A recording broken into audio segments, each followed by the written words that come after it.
नमस्कार मित्रांनो.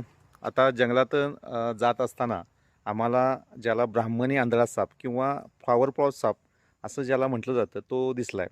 बहुधा त्याचा चकाकीमुळं किंवा त्याच्या लहान असल्यामुळं जगातील हा सर्वात लहान साप आहे जो बिनविषारी असतो. त्याचं लहान असल्यामुळं त्याला बहुधा सगळीकडे गांडूळ म्हणून संबोधलं जातं.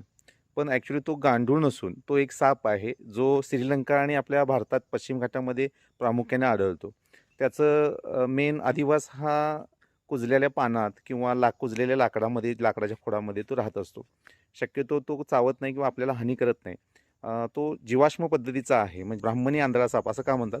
तर त्याचं डोळं जे असतात ते पांढऱ्या पडद्यानं झाकलेलं असतात. त्याला दिसत नाही आणि तो प्रकाशाच्या शोधात बहुधा रस्त्यावर येत असतो बऱ्याचदा. ह्याला जर तुम्ही बघितलं तर दोन्ही साईडला त्याचा तोंडासारखा भाग असतो. आता या साईडला आपण असा आहे, फ्रंटेजला पण तसं आहे.